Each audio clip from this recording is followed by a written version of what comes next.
Good evening and welcome to Exemplar CEOs Get Real.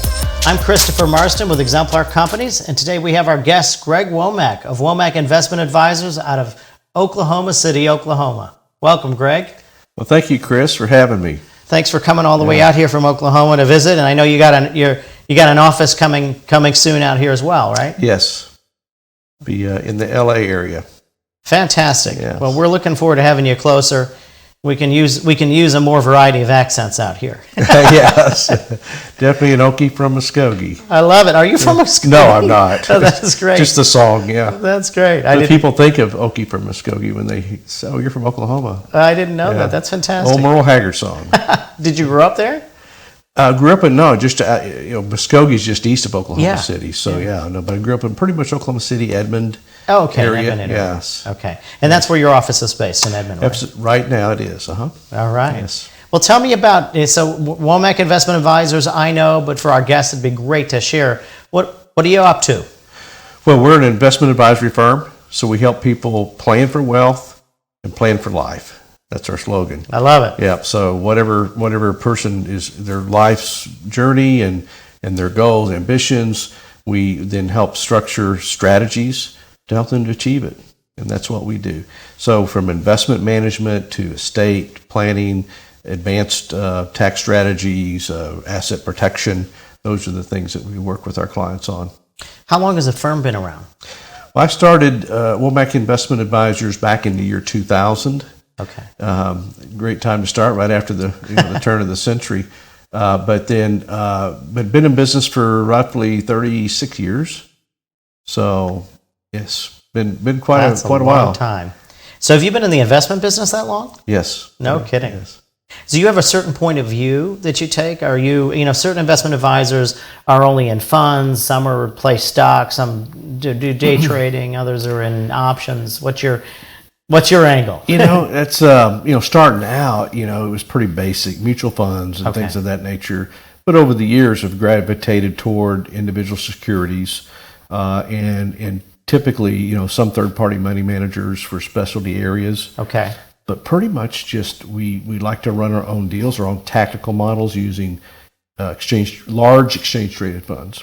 Okay. Have good volume, individual securities, and we do option overlays as well.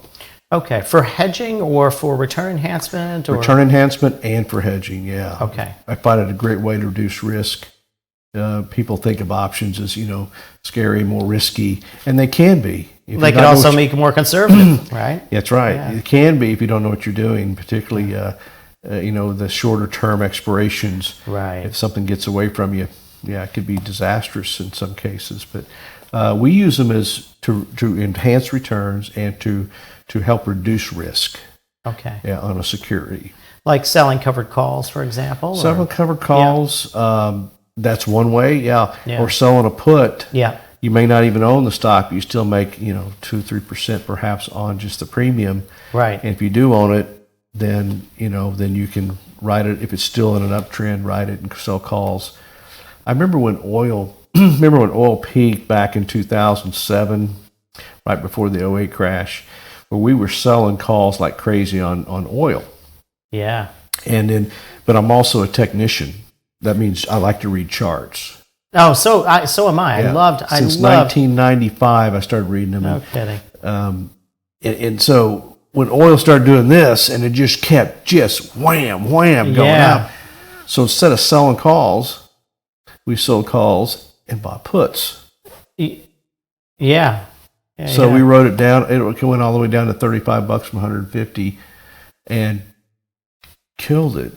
Just got, I won't say lucky, but you finance the puts with the calls. The call sale, yeah. So the signs were there. Yeah. You just have to know how to discern it. My favorite book in high school was, I was 17 years old, was Options as a Strategic Investment.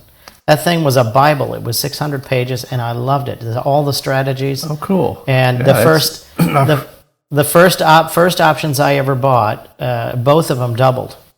And that's what caused me to make the worst subsequent decisions in my life, which believing you can't fail because your first investments were such winners. Yeah. It's like telling my son when he he turned 21. Don't go to casino. You lose money. What do? He won $900 his first trip. I said, forget that. Yeah. So it's same thing with options. You killed it, yeah. Yeah, it's something. Well, that's great. Great to hear. Yeah. So what got you into it? But of all the things you could have done. Yeah, I started out, Chris, is I love art, and I thought I was going to be an art major. So I went to school for a couple of years thinking art was going to be it, but I just loved business and I loved interacting with people, and so I started to work with a big financial firm back in mid '80s, and then just kind of kicked it off. I was got into their leaders club and did all that, and got into management, which I'm glad I got out of that because now you can just help people instead of managing people. Yeah. Business would be easy if it weren't for people, isn't that right? That's right. Yeah. So that's great. Yeah. So it's been a good journey. Yeah.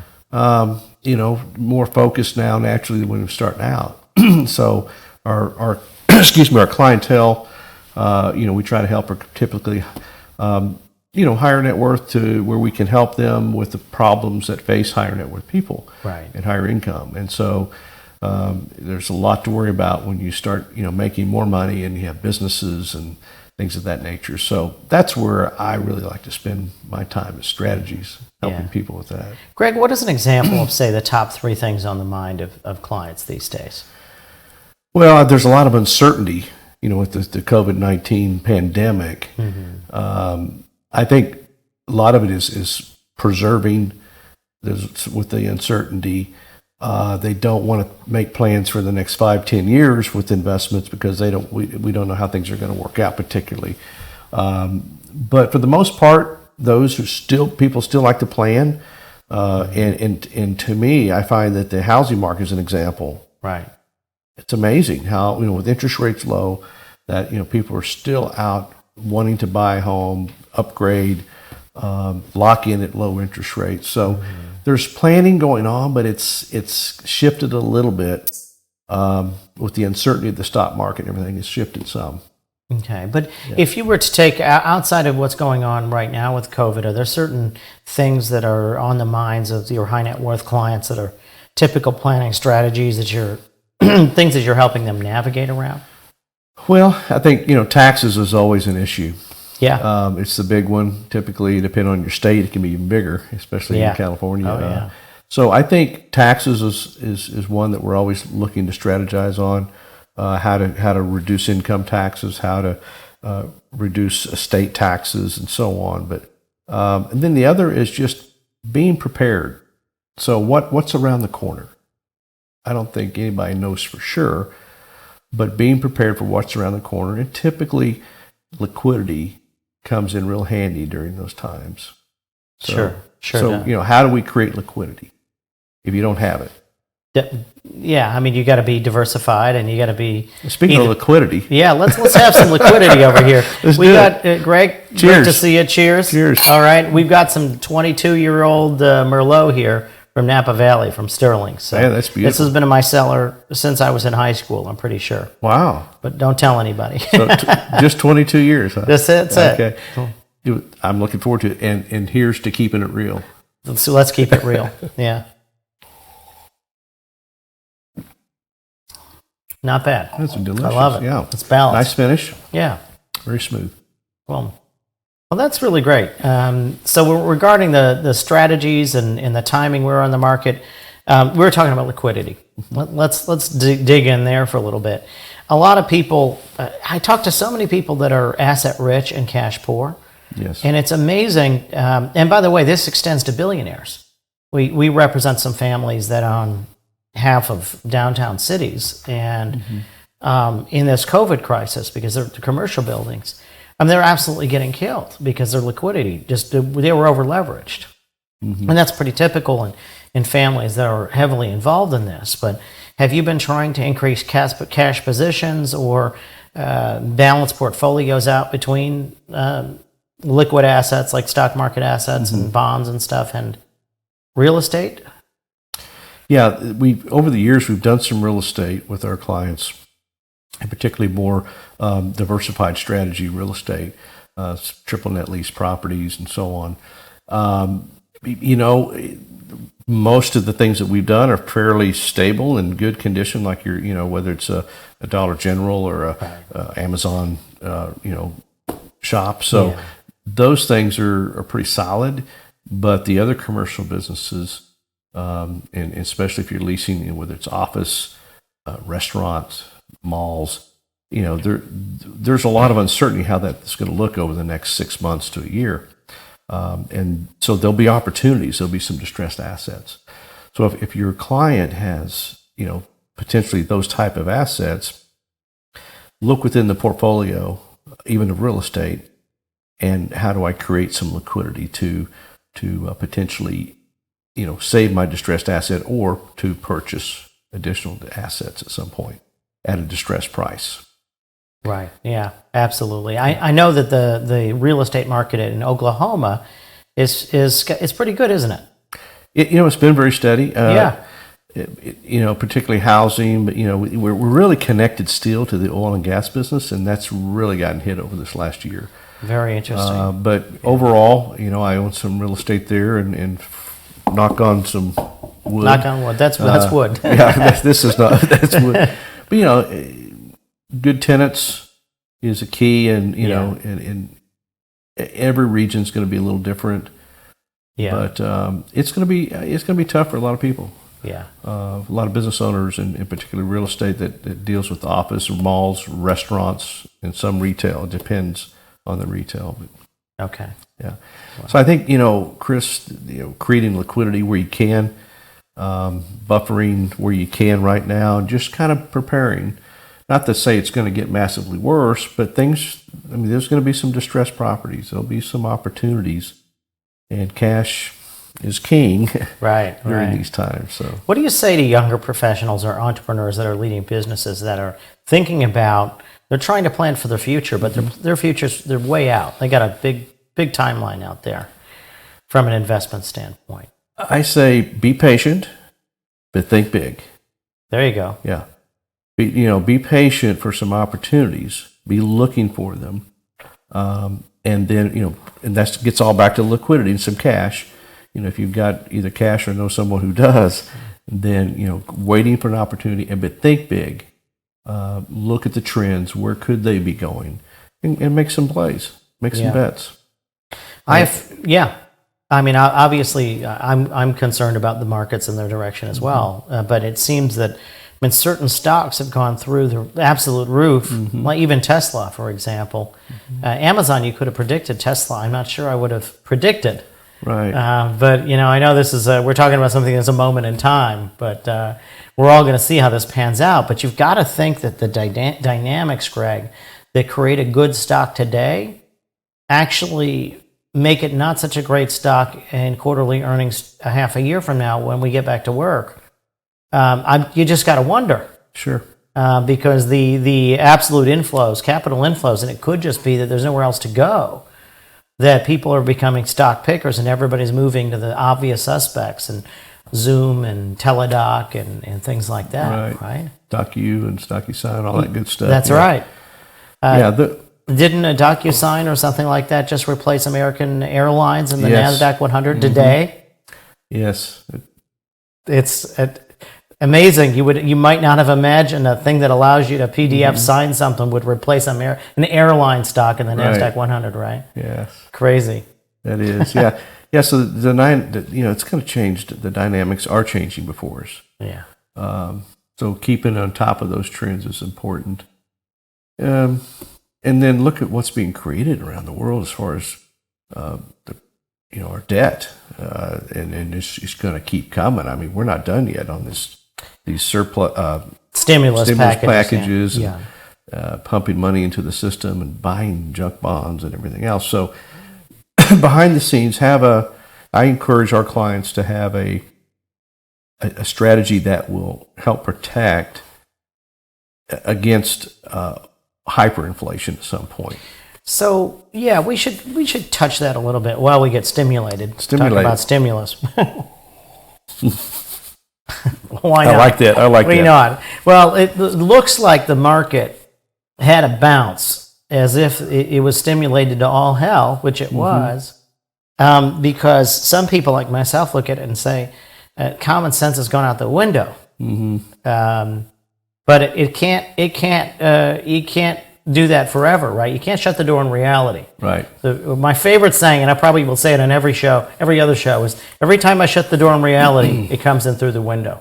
That's a great point. We're going to see how that pans out, Greg. But that's my experience. So we'll see on my prediction. But people have been complaining about the national debt forever, and inflation has been the boogeyman that never came. And it raises the question, and nobody has ever seen it, whether or not you can even spend enough to get any inflation to happen. It looks like they're just trying to test whether we can do it. Right. That's a good point. And I think, with being the dollar being the reserve currency of the world, they can control that a lot better than some other countries. Right. Zimbabwe, for example, or, others that have just, printed trillions of dollars or millions and have diluted their currency so much where they saw inflation, massive hyperinflation. So the dollar being the reserve currency, we can get away with it for a time. For a time. Yeah, and at some point, and when that is, we don't know. But there's two things you've heard, I'm sure. You don't fight the Fed. Right. So if they're pumping money in the system, you get behind that wave because it's going higher, more than likely. And secondly, you got an election coming up, so whoever's in charge has the magic wand. Yeah. And can make things appear to be good for as long as they can. Yeah. Or want to, and at some point, I believe it's coming, Chris. I believe we're going to see a replacement of the current dollar we have, and it'll be perhaps some kind of U.S. backed dollar, backed by perhaps gold, other basket of currencies, or other hard assets. Yeah, or just gold. Who knows? So let's cover gold for a minute. I don't want to get too technical for the guests, but one thing that it's probably important for everybody to get educated on this stuff, because I think a lot of people don't understand the macroeconomics and the microeconomics, the dynamics of the marketplace, and the risks that they're taking, how it affects their life, their home, their investment choices, where to put their money and their trust. But when it comes to the gold issue, China's been buying up the world's gold. And I don't think most people are attuned to the strategies, but CCP plays chess. And they're very slow movers, and they do it on the down low. But they've been buying gold. And you can't help but think that eventually they're trying to overtake the U.S. and creating reserve currency. Yes, they're definitely, that's on the path that they would like. I think I was over there, I don't know if I told you, back in 2009 maybe, or 10, I can't remember exactly. The first time I went to China was a group with 50 financial planning of the FPA members, Financial Planning Association, and went to visit all their financial institutions over in China, Beijing, Shanghai, went down to Guilin. It was really nice. And I asked these professors who worked naturally for the government, what are you doing with all your reserves?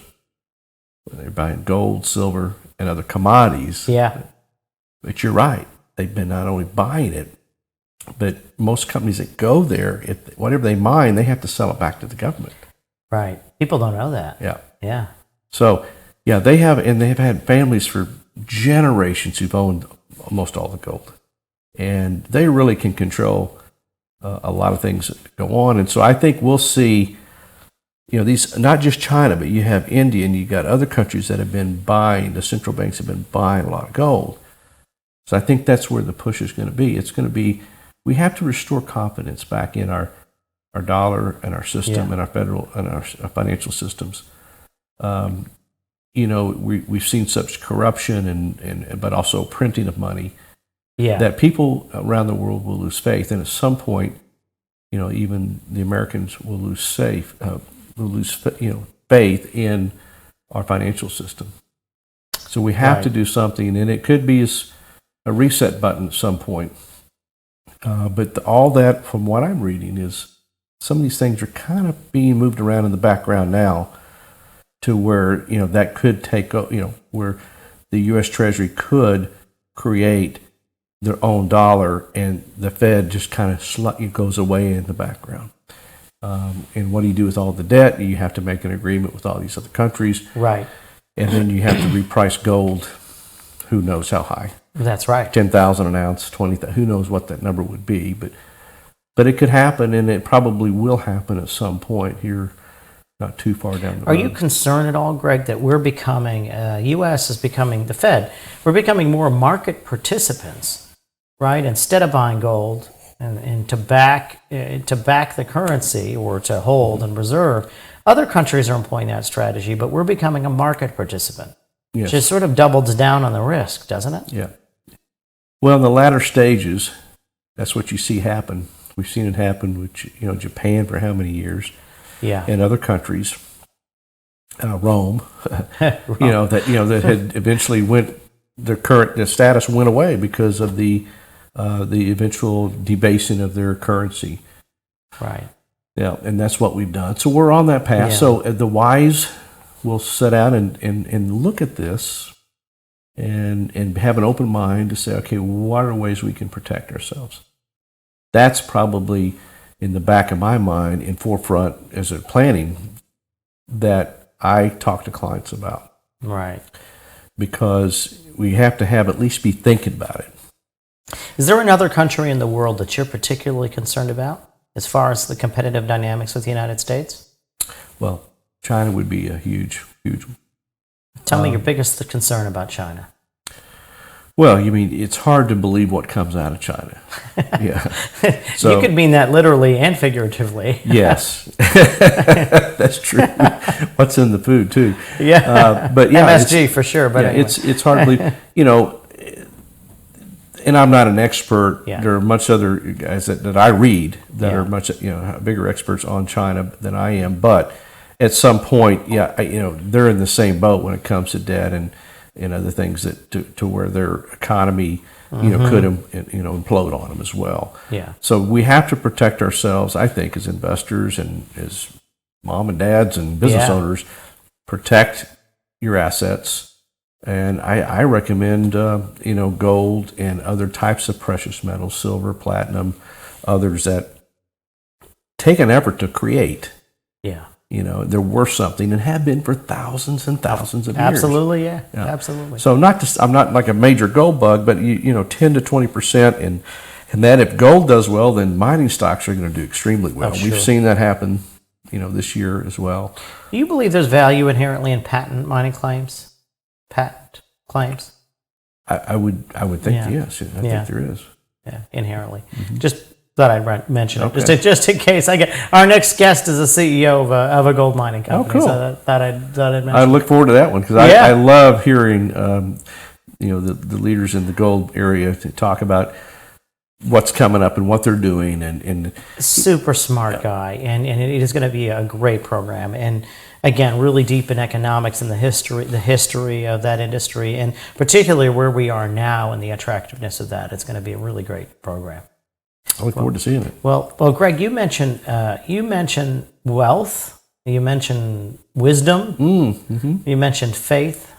You're not losing faith. No, right. Of course, you put it in a different context. Tell me, you wrote a book called Wisdom and Wealth.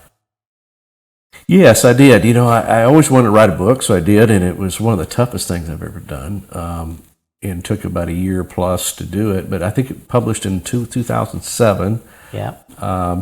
And it basically was on the premise of wisdom and wealth, looking at the life of Solomon, King Solomon, and just tearing down, kind of looking at some of the things that he did that are ageless, timeless principles that we can utilize in our everyday life.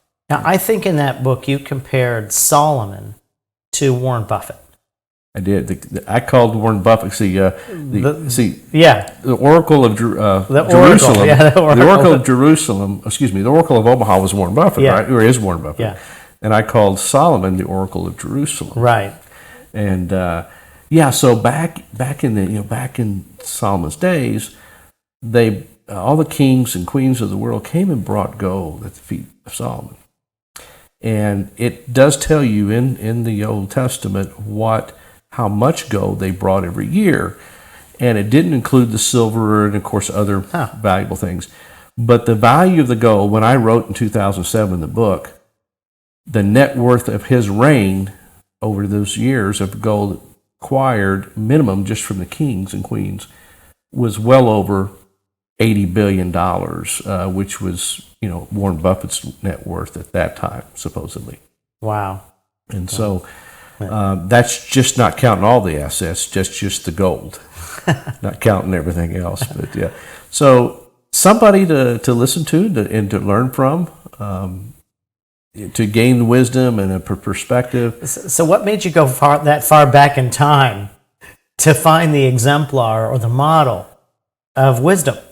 Yeah, in investing. Well, I think King Solomon has been, at least in the scriptures, talks about he was the wisest man on the earth at that time, and supposedly the wisest king that ever lived. So he's always been a fascinating figure to me in the history with that heritage and that he had, and his dad was a warrior. So he was to build the temple of God, and his whole reign was peaceful.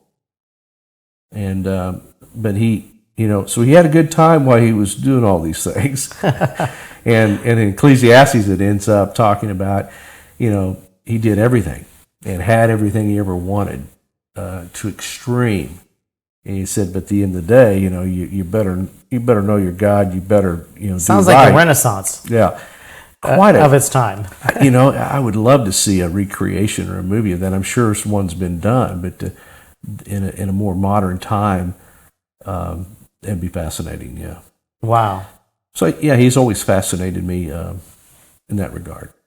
Well, his life. Yeah. Well, so Greg, tell me about your journey.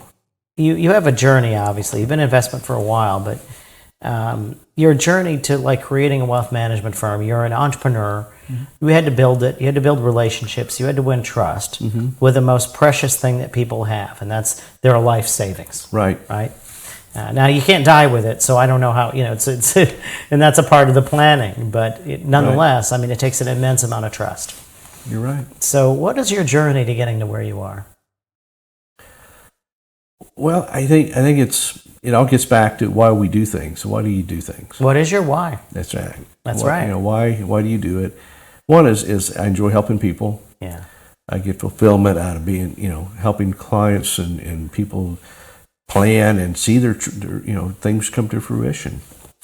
And life is a journey, and so our clients over the last 30 years many of them have passed. But I've been able to work with the families and see these things settled and passed on just like we planned. Yeah. And there's a lot to be said for that. So it gives you, in a way, you're leaving a legacy by helping people leave a legacy. Yeah. And so it's multiplied. So that's probably, there were early days, Chris, like I'm sure most business owners, where you just felt like giving up. Yeah. This is tough. Am I going to make it? You get past that first 5 years, and things start really falling in place and more. And but yeah, it was every day. That's what you had. I just kept at it. Well, Greg, this show is called CEOs Get Real. You want to get real on this for a minute? Wow. Okay, let's do it. Well, there probably isn't a CEO out there who didn't go through the times you're talking about. Mm-hmm. And we talk about resilience and the things that really makes leaders. What does it really take to get there, right? Mm-hmm. And it's those hardest moments that you really need to overcome when you're questioning everything. And that takes a certain character and conviction to succeed. It takes a power or a source of light. What did it take for you? Well, what were examples of those moments and what got you through it? That's a great question, Chris. Yeah, I can remember sitting around family dinner time with my small little family at that time, and things were tough because you're spending everything you can into the business, and I relied on my faith a lot. And so I remember sitting around the table and I said, "Hey, little son was probably 8, my daughter was probably 4, and I said, we're going to pray, thank God for our food, and then we're going to pray for Daddy's business." But prayer is not everything, right? You have to do something. That's right. And so what I did, we cut out anything we didn't need. Gave up cable. Cable TV. Cable TV. It wasn't much, but you know what? If you did that 10 times, all of a sudden you're looking at enough money to... That was serious stuff back then, by the way. Oh. Now it would be considered detox because it's also... That's right. That's right. Gave up stuff you didn't need to have, this membership, that membership. And it also became a game of challenge, kind of like losing weight. When you go on a diet, it's going to be a challenge. Right. We're going to do this. And sure enough, not only did we do our part, but the faith, putting it out there, business started to come as well, and completely out of debt within a couple of years, and things started to turn. So it takes commitment, but you have to really want it, and you wouldn't be doing it at that level if you didn't really want it, in my opinion. Yeah. Well, you said we're going to make this happen, but did you know that you said faith? You mean your Christian faith? Can I ask? Christian faith, yeah. Okay. Did you know that you were backed? Did you know that this was your calling? That's a good question because, for a long time, my dad was a minister, by the way. And I thought, how when things don't go right, a lot of people get called into the ministry because your business is not doing good, right? And, I didn't know that was a thing, by the way. Is that a thing? Well, no, but I would see people do that. I thought, why didn't you stay at your other business? Well, I just felt like God called me. Well, if they were making a buttload of money, maybe God wouldn't be calling them, Sure. So when things get tough, maybe they can't make it. Maybe they just give up. Yeah. And maybe they are called. But my deal is I felt like it, maybe I was, and I think God brought some people into my life, very wise leaders that knew me, and says, you need to be in business. That's your best ministry. You'll reach more people in the business world as an influencer.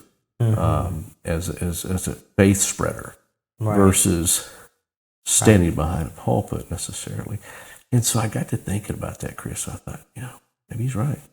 Right. And so basically it allowed me to put off those blinders, if you would, and the clouds that were kind of maybe pressing me in, and allowed me to, I'm gonna just do this and just on faith. So, and that's why we all get up in faith every day, really. Yeah. Take a step out that door, get in that car. Yeah. Yeah. Especially in California, you run over. But no, you know what I'm saying? We all take a step of faith, and then that's what we have to do. I think that's what I did. That's what I just. But so in your heart. So there were moments that was tough. So you got lean. Were there other moments? Were there other challenges along the way? I mean, getting lean is one thing, right? Mm-hmm. And then, but it's not, everything's a moment in time. Yeah. And there had to be moments where that either challenges or bumps happen because it isn't even a smooth ride up. Yes. And then you either question it again, or you may even have to sort of maybe rely on prayer more specifically or faith more specifically, or you're asking, is this the right path? And you do these gut checks along the way. Mm-hmm. Was that present for you? Yeah, you take like the tech bubble. Yeah. These are tests of wow, this business is not as easy as I thought. In 2008, and we actually fared those years really well because of our tactical approach. Right. But it was tough still with clients, the environment, and now this happens. It was the biggest curveball from anywhere. The tech bubble was? No, this COVID-19 deal was the biggest COVID-19 was. So those are the big three areas. You got two, at least in recent memory, year 2000 to 2002, and 2007 to 2009. The credit crisis, right, yeah. And then currently. Yeah. And it'll be interesting to see how it ends up. But the times like these challenge you at different levels. In different areas of the business. But it has to be different when you know everybody's going through it at the same time, right? Because sometimes it feels very alone at the top. Right. Like anybody can explain a tough time that's driven by a market dynamic. COVID, business is shut down, everybody's suffering. Right. It's just massive suffering, mm-hmm. right? And then, but then it's different when, as a CEO, you're leading something and you're particularly bearing some type of burden. And then you've got to ask yourself, right? Is it personal burden, business burden? Is it just me? Both. Anything, right? Yeah. Can you take it? Whatever's going on. People get divorced. Stuff happens, right? Yeah. Well, that's, unfortunately, whatever you want to call it, that's, I did go through a very tough personal, divorce a few years ago. And it took everything I could do during that time to put my boots on and go to the office and do what I needed to do. Mm-hmm. But you have to, you just got to, the why keeps you going. Your employees, they're dependent on you. Yeah, that's right. If it was just me out by myself, it would be a different thing. But you have people dependent upon you. Tell me about that, Greg. There's a feeling, there's a feeling, obviously employees, and there's hierarchy in business, and there's a feeling that employees are somehow, just the word can sometimes imply, because they report to you, but that there's the hierarchy and you're above them. But you use language here about the dependence, almost that there is a feeling of just being aware, almost like you have children, that they need you. Yes. And that somehow had an effect on you. I'm very interested to hear about that. Well, your employees, in my opinion, in my position, they are the company. They're helping you as the owner represent the company and help deliver, and are there every day for the most part, and just doing what they can. And to find those gems, people who will show up and are part of the team and and got your back, they are family. Huge. And so that is motivation, making sure you make the decisions that will help protect that as well. Greg, what gave you that perspective about people? Not everybody has that perspective about their team. That's true. Well, I think it's just getting back to, I think how I was raised was a big part of it. People are important, and you got to be with the right kind of people. And if you figure that out over time, after you have a few that aren't good, be good around you. But I think it's doing to others. Yeah. Treat people good, and you'll be rewarded for it. I think. Yeah. Not that you want to treat them good just to be rewarded, but in business, that's what it's all about. Yeah. Giving not just our clients a great experience, but our employees a great experience. So you'd mentioned how you were raised. How were you raised? Well, I was raised on a very biblical standard of, in business or in personal life, appreciating others, treating, even people you don't like being around, treat them fairly. So that seems almost like a moral principle. It doesn't even, you could say it's biblical, but it sounds like just growing up, learning to be a decent human in the world, doesn't it? It does have to be a biblical perspective, but a lot of the stuff that I had, was exposed to was from the biblical perspective of morality, but there's all kind. Definitely, there's so many good religions out there that have those principles, and I think that's fascinating. And I'm learning more about those as well. Yeah. Thinking, okay, this is good. We all can coexist, so to speak. Yeah. Greg, you said something about a minute ago, and please, I hope you're enjoying it. Is this good? This is delicious. I'm loving it. Yeah. I'm loving it. But it's the irony is that the table's more tipsy than we are, and we're the ones drinking. But anyway. That's kind of like my buddy said. I'm a light drinker. When it gets light, I start drinking. That's great. That's great. He starts early, huh? You'd mentioned something about surrounding yourself with the right people. What does that mean to you? Well, it's meaning, having people who get it, who are part of the team. Okay. It means I don't have to worry so much once everybody's doing their thing. You don't have to worry so much about, what are they doing? How's it working? You look at the numbers don't lie. Yep. But having good people around you, I think, is critical, as we all know, I think.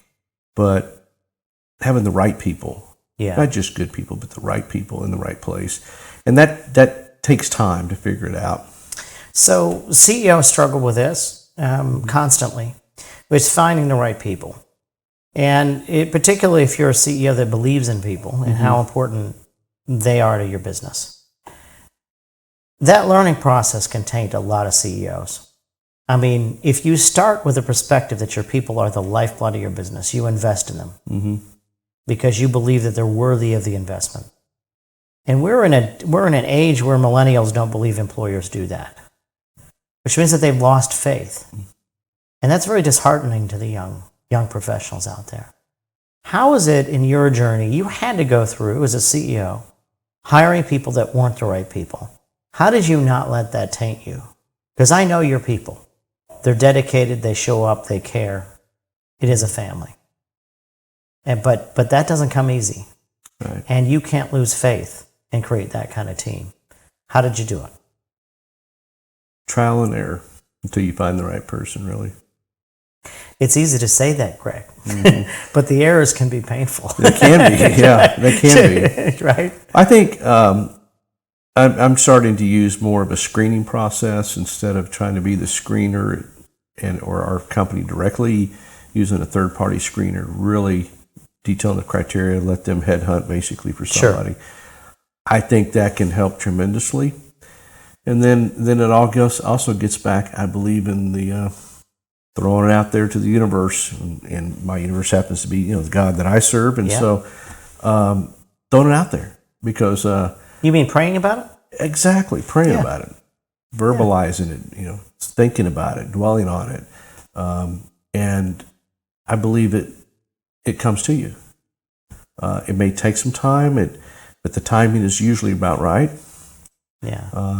Asking for wisdom, when it comes to hiring employees. I mean, I was talking about my kids. We'd be driving a car, and a car I would have, and said, "Hey, guys, let's pray for Dad a car." I even prayed about buying a car. That's right when it would come to me, because I always bought used. I never bought a brand new one back then. It's a Warren Buffett kind of thing. Yeah. It sounds often Buffett. And I've always had good luck with cars. Yeah. I never got a lemon. No kidding. And so, if you can pray about cars and pray about employees, pray about what's coming up, what's little things, but also big things, and then having faith, because I don't know what that whole prayer process is, but it puts it out, and there is an energy out there, I believe, tremendously.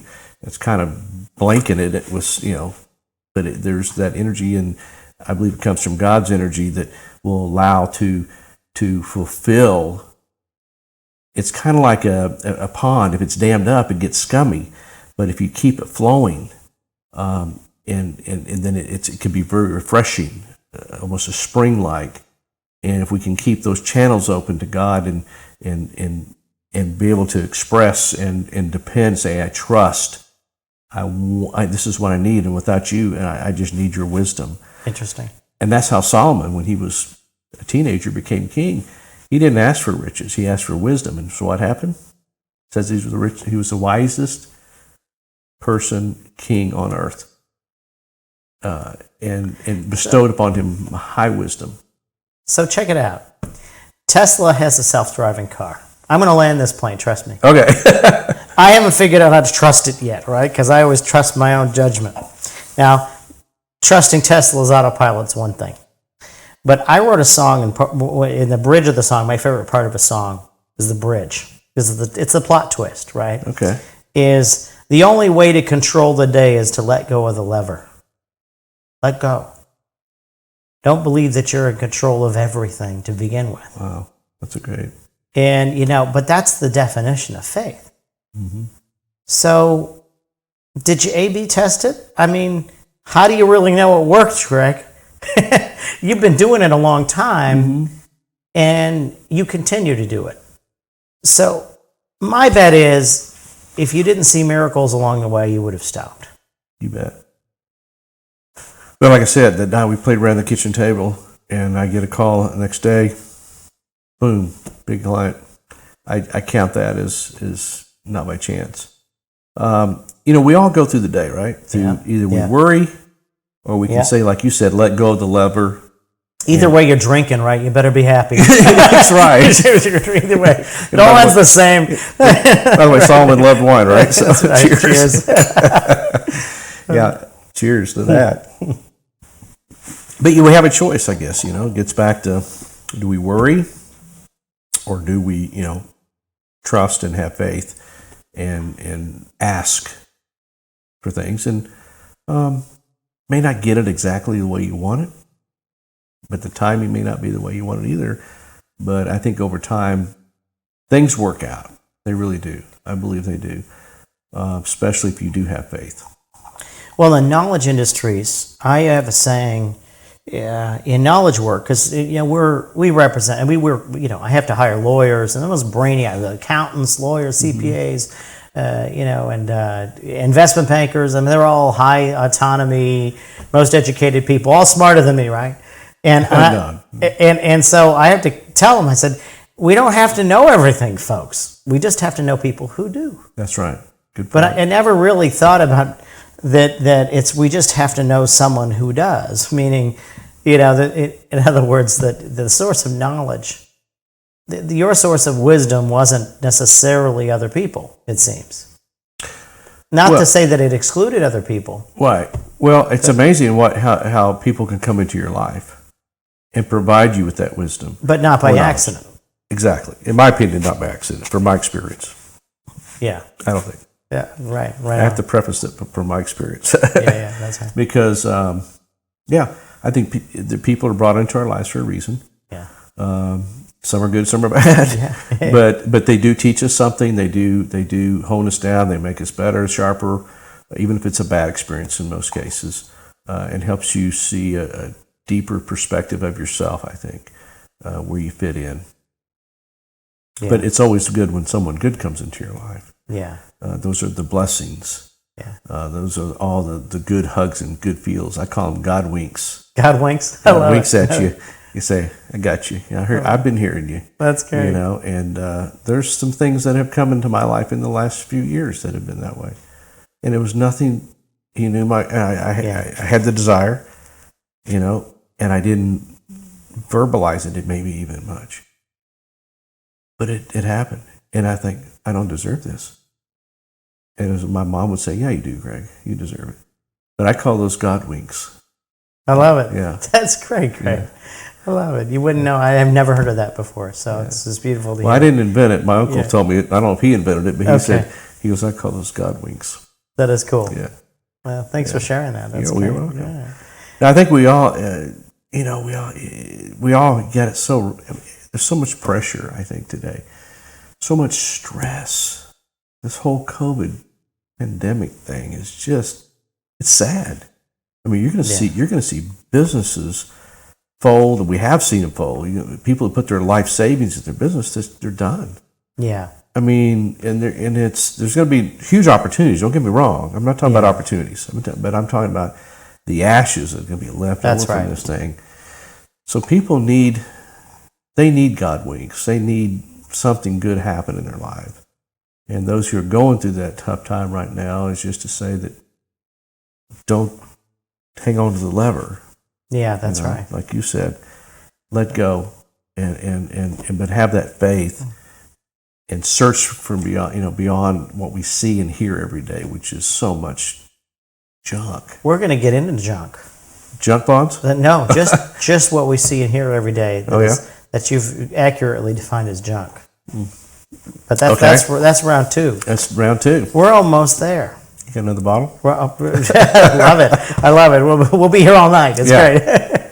Greg, we've helped with some of the tax efficient offerings of investments with you, and Exemplar's really enjoyed working with you. Well, thank you. Just as a good human. Just love to hear about your experience working with us. I should say to everybody, by the way, I didn't know what the hell you're going to say in the answer to this. No, I think meeting Exemplar and particularly you, Chris, has been really a godsend.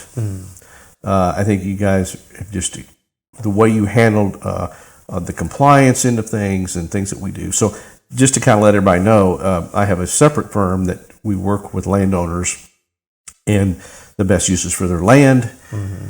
And so we do strategies where you help us do all the compliance and structuring of that, and it's been a very big blessing these last 2 years doing that. Yeah. So yeah, we appreciate that. You got a Thanks, great team. Thanks, and it's your team is it. We're on top. You're on top of it. It gets done, and there's some nick in the like last year was very end of the time. Nick of time, right? Yeah. Boom, got it all done. Yeah. And that's what I appreciate. Someone who says they'll do something, they'll do it. Well, it's funny, Greg. Thank you first. I want to thank you. You're also good to work with.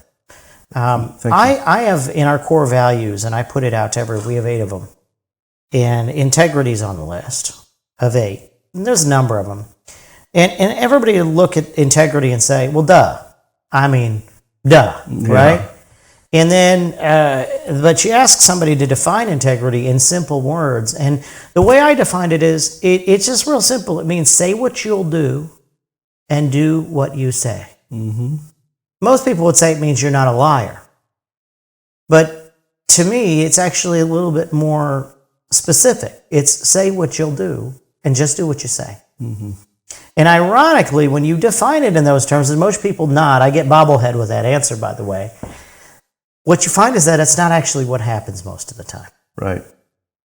And then you realize how rare that kind of integrity really is. Mm-hmm. And sometimes I think my standards are too damn high for people, for humans, and for my expectations of things. Well, I believe people are seeking that because it's so prevalent now. I think where you don't see that, Chris, in the marketplace a lot. But there's some good companies out there, but those companies I think are the ones that'll be in position to continue to thrive. So keep at it. Yeah, thanks, brother. Thank you. I appreciate it. Well, I got a note, because we've wandered in our conversation into something that came upon faith. Mm-hmm. And there is a perception, and I know firsthand as the leader of a knowledge firm, serving clients from all spectrums, political spectrums, everything you can name it. There's a perception that faith means right, and then there's liberalism on the other side, and that's left. And they've just put all these damn labels on it. And that means you don't care about the earth and the environment. And I just want to say that I happen to know personally, I'm going to out you here for a minute in a good way, that you personally have been behind environmental conservation of mass proportions. Mm-hmm. People that are caring about the world and leveraging, not only helping them with their investments, but helping them be conscious about the environment. Are you open to speaking about that for just a minute or two? You bet. Yes. I think, our world is growing rapidly and cities are developing and asphalt's overtaking much of our country. And I love the outdoors. I love the wilderness. I've spent many a summers with my uncle in northern Montana on horseback, riding through the Bob Marshall Wilderness for a week at a time, camping, fishing, hiking, and there's something pristine, the clean air, clean water, just beauty, right? And preserving green spaces within near large developing cities is important. For parks, for people to enjoy, for wildlife, and protecting that for generations to come is one of the things that we help our landowners do. And it's not for everybody, but the landowner has got to be willing and wanting, have that why. Is why do I own this property?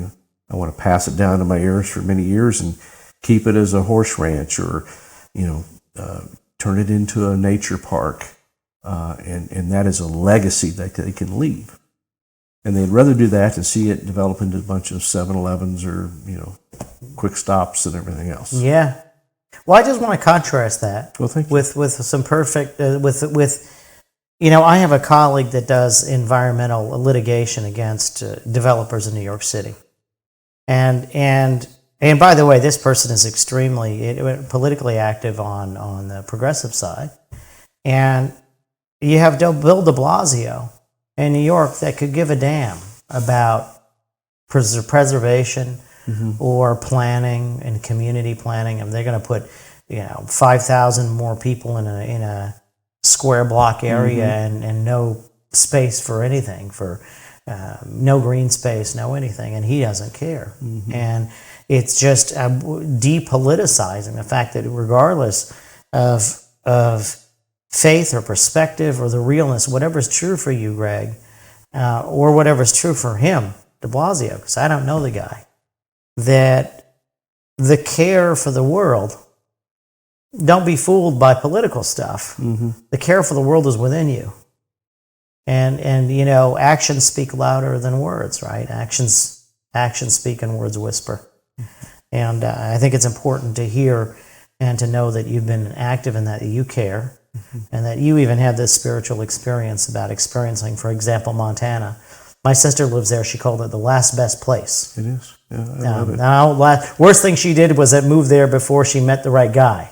Oh. She's got a PhD now, and anyway, but it's a beautiful, beautiful place. But yes, I love Montana. Well, Greg, let's get real. Okay. I think we were pretty real. So far, so good. And I love it. But, you know, we've talked about the business. We've talked about your journey into the business. What's real for you now? What's going on in the world? What's on your mind? I talk to my wife all the time about what I think about what's going on in the world, everything from economics, politics, and world dynamics. And there's no right answer here, and I'm going to prime it. I'm going to start with people are hearing what's on the media, and I think, you know, most people hear that, and that's what they think is real for people. They see protests and they think that that's real. It's real for some people. It's real for the people who are out there. But then there's the hundreds of millions of people that aren't at a protest. And there's stuff that's real for them. There's stuff on their mind. There's stuff on their heart. And they're not talking. And it's so important. People are thirsty to know what's real for people, the real people, because what's real for you isn't any less important than what's real for me or for a poor person or a white person or a black person or a red person or whatever anybody wants to label them. It's just what's real, what's true. What's on your mind these days? Well, I think we're all trying to figure out from all the stuff we hear every day what it really is real. And I'm going to preface it with this, Chris, I'm going to say from my lens, from my viewpoint, because sometimes people close to me, I'll say something, but it's after it's gone through my mind and I say it, and it's hard for people to accept black and white that strong because they don't want to believe it's happening. And so in denial. Exactly. So I'm going to preface it with that in a sip of wine. Is there anybody, Greg, while you're drinking, that believes that we don't all have a colored lens? Is there not a single person that doesn't walk in, that went through life, growing up this way, being told this and that, strict parents, loose parents, half of parents, no parents, whatever the situation is, that grow up having colored lenses? So, and I think this is what I'm saying is, there's not a single person that's seeing through a clear lens. We are all seeing through our lens, and we all need to see each other, because it feels to me like we just don't see each other. People need to see each other, not what the media tells us is each other. Right. Well, that's the problem. You know, you mentioned the media. I think it's so much propaganda. It's unreal. And I think if and this is from my perspective, my colored lenses, rose-colored glasses, is that we're being constantly fed information for a reason. It's to give us a perspective and change things. I mean, take this whole COVID-19 pandemic deal. I mean, it's a virus. It's worse than the flu, maybe, or same as the flu, but just more contagious. That's it. But yet we shut down the whole world. Now, could have been worse. Probably much worse. Well, I should say, wait a second. Asian countries like South Korea didn't shut down at all. In fact, they laugh at us because they're used to this stuff. So, admittedly, they have a little bit less naivete than we had. But so to think there's not a political agenda behind this, your head's in the sand. From my lens, from my viewpoint, because that's just I think your head's in the sand. So there is an agenda. And once we figure out, and you start going down a little bit of the rabbit hole, you figure things out, and you start to see other things happening, such as, the different political moves to get certain people out of office. Right. So, because I do believe in a good and evil, right? We talked about that. Sure. And so that is translated to the highest levels of any business or political or any organization, good or evil. And we accomplish those things, whatever our agenda is. That's what our goals are. So if you're for good, you're trying to do the best for humanity and for, treating employees right. If you're the opposite, you may even give the impression you're treating employees right, but you have a higher political agenda. And we all, at some point, have to take a side. Don't have to, but it's good to say what's going on here. There is a pool, as you can see, it's dividing our country. Oh, it's terrible. Yeah. Well, what you're saying is actually quite simple. What the incentive is what you get. Mm-hmm. And every party has some type of what looks like perverse incentive. Mm-hmm. And it's playing out in reality. And all you're saying is, don't just be a victim. Don't just sit there and take it. Understand that every move everybody makes is some product of the incentive they have. Right. And so maybe it isn't real. Maybe it's them trying to paint a picture or create an outcome. Right. For a political purpose. Yeah. Well, I believe that there is evidently, from what I've seen, an agenda to take down America as the country we've known for many years. And with that being said, we recognize that what can I do? And it's huge. So I have a very, very close friend that says, well, why do you talk about this when you can't do anything about it? I said, well, that's a good point. I said, we can pray for wisdom, pray for our leaders, but also take personal steps. That if things continue to go down a path we don't like what we see, then take personal steps to help protect our families, our businesses the best we can. That's all you can do, and try to preserve what you can of your well-being and your families. So let's get into that. So you're talking about things that are a threat to the America we know. Yep. Give me some examples. Well, a threat to freedom of speech. Okay. Look at 20 years ago, I said when 9/11 happened, I said, we've lost our freedom of speech. Yeah. And my spouse at the time said, you're crazy. No, we're a free country. I said, no, we're not. I said, go try saying this, and this out in public and see what happens to you. You could see it coming. It's kind of like there's an old saying, if you let the camel's nose into the tent, he's coming into the tent. So the objective is don't let the nose into the tent. It's slippery slope theory. Exactly. Right? It's slippery slope theory. And that ultimately, are you disturbed by what's happening with big tech companies and censorship? Big time, yeah. It's the public square. If you think about how much of your time it should be open and free, naturally, for both sides. People will figure it out. Well, I think people are waking up now, right? People are waking up. Is it, in your opinion, has it gotten more explicit? Because it seems to me that the censorship issues of free speech have gotten more bold and explicit. Almost that they snub their nose and say, we're protected from this, and we can censor you, and you can't do anything about it. Mm-hmm. And it seems to me that that's the attitude. Mm-hmm. But is that what you? Yes, it's pretty blatant. Yeah. Becoming more and more blatant as the time goes on, and even this year, just this year alone with all this pandemic stuff. Right. But I think people are waking up, and people are realizing. I think there is a silent majority. Have you heard? Oh yeah. I believe it was the president said the other day, the silent majority is strong, and it's time that I think people will eventually speak when it becomes the election time. Hopefully. That we're tired of. Greg, why is it silent? Why is it so silent? It's what you see today. Well, you're free. I think most Americans, and including me, you feel almost intimidated to speak out against something for the fear of not being hurt in business. Sure. Hurt personally. Maybe your property's destroyed. Yeah. You're or afraid. The mob or the takedown. Exactly. Right? Takedown culture. So that makes you timid to some degree, but at some point that builds up, and you have to say, because if you let the camel's nose keep coming in the tent, it's going to be in the tent, it's going to be eating your lunchbox, it's going to be pooping all over your sleeping bag. Isn't that the dilemma or the Hobson's choice? What I mean is this, right?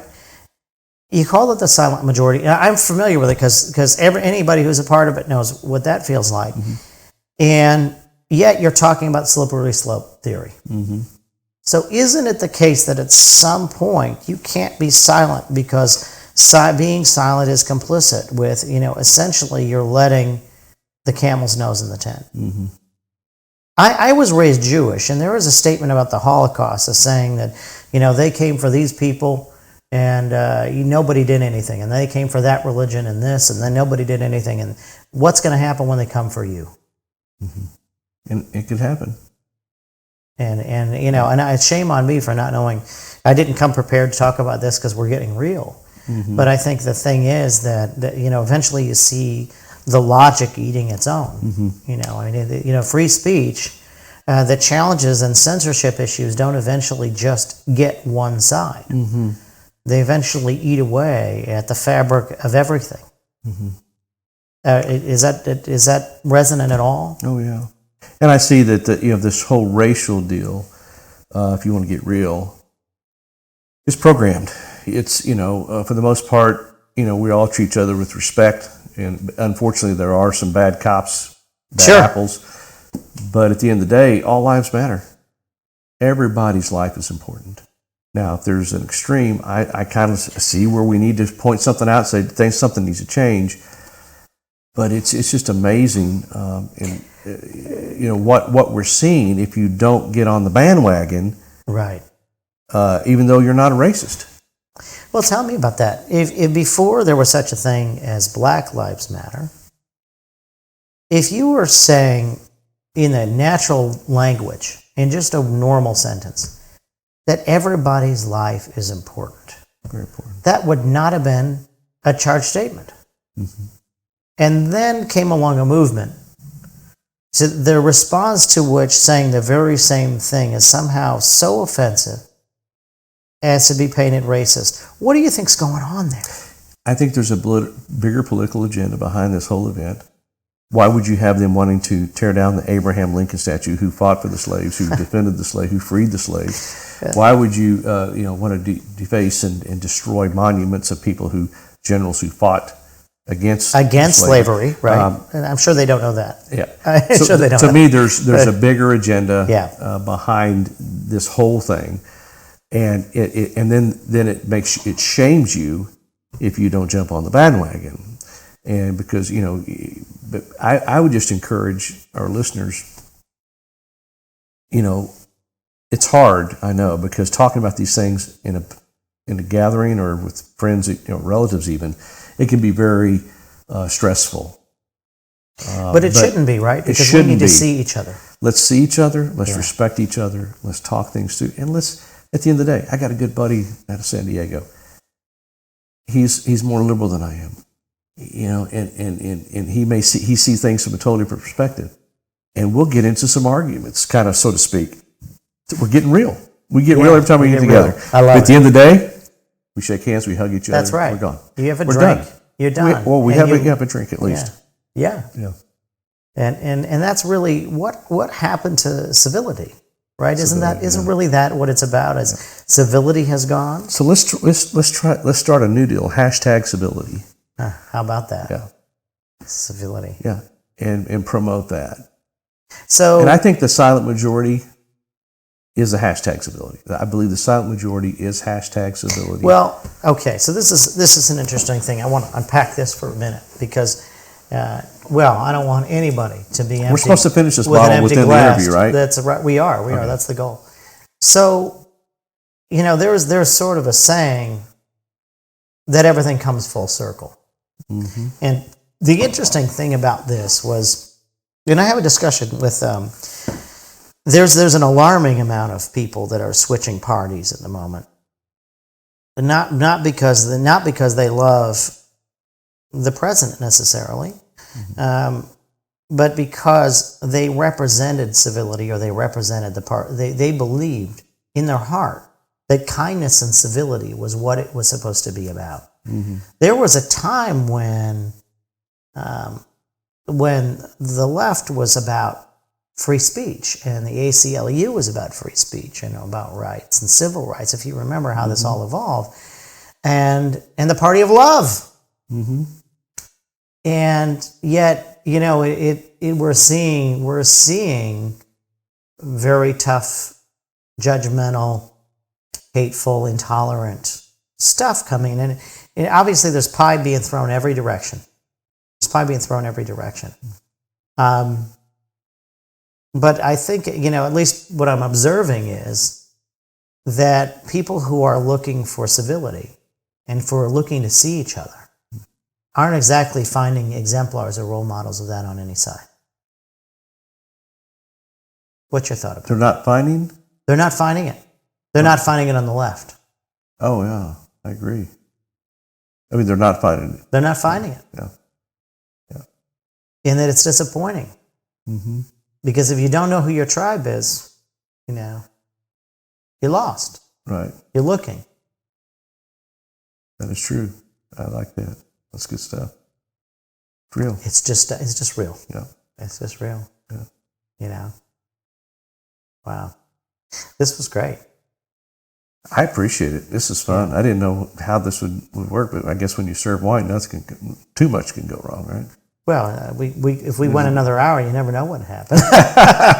We need another bottle for sure. Yeah. Well, no, this has been good, and like I said, I think if it's tough because I like to have these conversations, and it's hard with some people to have them. Sure. And Greg, when you say it's hard, it's not hard for you, is it? It's not hard for me. I try not to. I don't want to offend people. At the same time, I want to be real and let them see from a different perspective. Doesn't everybody want to be real? Yeah, and I try to see the perspective, and sometimes I've already seen it, and I know that's not a good path, and that's why I don't take stock in it, because I don't have to take stock in something you already know that you've seen it, how it plays out, and you don't want a part of it. So we all have to have our own convictions and how we feel and what we believe, and but I do think it's healthy to have an open mind and just learn. Yeah. I listen to the other stations instead of just one station all the time. I listen to other sources of news that are not even mainstream at all, just to get different perspectives. And I think if we all did that, perhaps we could, our glasses could get a little more color to them, and maybe we see things that we didn't see before. And I'm learning how to be more gracious about those things. Gracious meaning I don't have to be right in the argument, because I already know. Let people just see me and see what happens. Let's go down the road. We'll meet up again on the next exit, and let's see how things are going. Yeah, that's great. Greg, do you have friends? You obviously do, because you have drinks with them, you have arguments with them, that see things differently than you. Mm-hmm. I've got some very close people. And you love them anyway. I got some very close people that, not everything we see eye to eye. I think to be around somebody a lot, you need to have some things in common. Yeah, of course. And viewpoints. And certain convictions are good because you share that commonality and journey and whatever that is. But yeah, those who don't, you still can have appreciation for them as a human. As long as they're not doing things that are moral and evil, right? It doesn't hurt to have those friends. It's an interesting thing. It's a good thing, actually. There's a saying. So there's a feeling right now that we become tribal, right? We become so extreme that people don't talk to each other because they're in a different tribe. Mm-hmm. And so being tribal, in some ways there's a natural instinct to become tribal, isn't there? Because you're saying that there's a bit of a magnetism to being around people who can share a view. And yet you're also acknowledging, in the same hand, it's also really important to go to the petting zoo every once in a while and pet a creature of a different variety. Right. And understand, just to see people. Good point. I have 2 daughters, and I wake up every day and just, I feel like I can't love them enough. I had to Google how many times you're allowed to kiss a daughter because I was worried I'd kiss them too much. It turns out psychologists say you can't kiss your kids enough. I mean, you can love on them and they can absorb it all. But I had to Google it, and thank God for Google, right? But I literally, I take her to Petco because they have fish and lizards and everything. That was her first trip to the zoo, by the way. It's because Petco. Yeah. Yeah, as little kids, they don't know anything. That's true. It's like going to the zoo. And I realize that today, the yin yang has always proven true through the centuries. My wife is Chinese, and the one thing they got right was the yin yang. It's not just a line down the damn center for a reason. that we got to acknowledge that there's this allurement to the commonalities. We're allured by each other in the ways that we have in common. We're looking for that, and sometimes in significant others. That's the irony. My first Match.com profile, I almost described a female version of myself as an utter failure, by the way. My wife turned out to be the yin of my yang, not the yang of my yang, right? And so it's the irony that we sometimes don't even know what's good for us. Right. But that's a good point. Yeah, Match.com. Huh? Yeah. Well, we can learn about ancient principles in all kinds of ways, from Match.com dating to yin-yang-y philosophical stuff, into the balance of being with our tribe and hanging out with people who don't share every bit of a view, because we need to see each other. As you're telling me this, Chris, there's a passage that King Solomon once said is iron sharpens iron, so does one man sharpen another. But I was an ex-butcher, by the way.